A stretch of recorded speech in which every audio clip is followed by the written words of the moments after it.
नमस्ते। आज हम एक ऐसे छिपे हुए जाल के बारे में बात करने वाले हैं जो किसी के भी क्रिप्टो इन्वेस्टमेंट को बस एक झटके में फ्रीज कर सकता है। तो चलिए सीधे मुद्दे पर आते हैं। अगर ईमानदारी से सोचा जाए तो क्रिप्टो में इन्वेस्ट करते वक्त सबसे ज्यादा डर किस चीज का लगता है?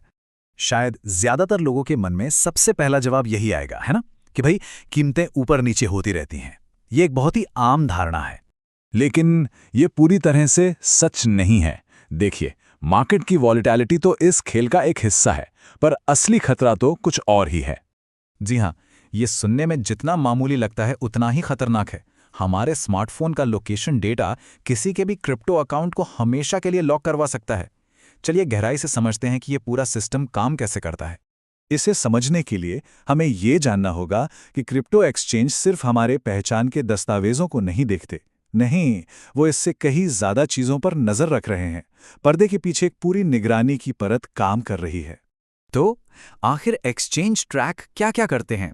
हमारा रियल टाइम आईपी एड्रेस, हमारे डिवाइस की एकदम सटीक जीपीएस लोकेशन, क्या हम कोई वीपीएन इस्तेमाल कर रहे हैं, यहां तक कि हमारा सिम कार्ड किस देश का है और कौन सा मोबाइल कैरियर है, ये सब कुछ लगातार मॉनिटर होता रहता है।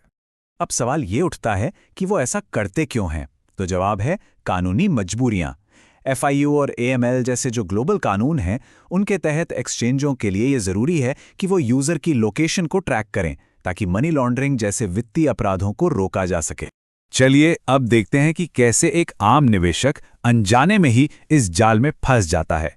और यकीन मानिए, ये एक ऐसी सिचुएशन है जो किसी के भी साथ हो सकती है। मान लीजिए कि एक अकाउंट भारत में रजिस्टर्ड है, सारे भारतीय डॉक्यूमेंट्स दिए गए हैं, सब कुछ एकदम ठीक चल रहा है। लेकिन अब वो इंसान छुट्टियों या काम के लिए दुबई जाता है और खेल यहीं से बिगड़ना शुरू होता है। जैसे ही वो दुबई के किसी होटल के वाईफाई से अपने अकाउंट में लॉगिन करते हैं, एक्सचेंज का ऑटोमेटिक सिस्टम फौरन एक गड़बड़ी पकड़ लेता है।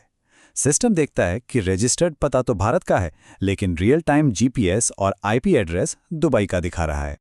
और बस सिस्टम के लिए ये एक बहुत बड़ा रेड फ्लैग होता है। एक ऑटोमेटेड अलर्ट तुरंत जनरेट हो जाता है। और अगर कोई ये सोच रहा है कि वीपीएन का इस्तेमाल करके बच जाएंगे, तो दोबारा सोचने की जरूरत है। सिस्टम इसे लोकेशन छिपाने की कोशिश मानता है, जो मामले को और भी ज्यादा बिगाड़ देता है, भले ही नीयत कितनी भी साफ क्यों ना हो। तो एक बार रेड फ्लैग ट्रिगर हो गया तो उसके बाद असल में होता क्या है?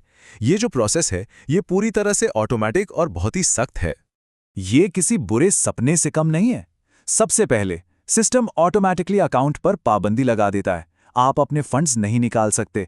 फिर आपको अपनी पहचान और लोकेशन को दोबारा साबित करने के लिए कहा जाता है।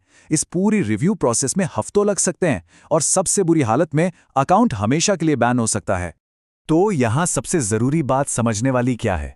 देखिए, एक्सचेंज अपने ऑपरेटिंग लाइसेंस को बचाने के लिए कोई भी रिस्क नहीं लेना चाहते। उनकी पॉलिसी एकदम साफ है, पहले अकाउंट को फ्रीज करो, सवाल जवाब बाद में होते रहेंगे।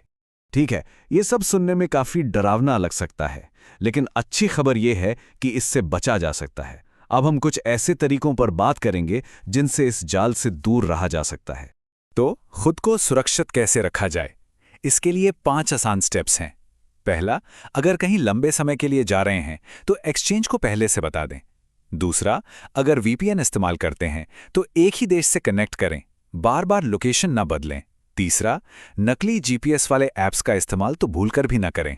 चौथा, कहीं जाने से पहले ये चेक कर लें कि उस देश में आपका एक्सचेंज कानूनी तौर पर काम करता भी है या नहीं। और पांचवा, अपने टैक्स रिकॉर्ड्स हमेशा तैयार रखें।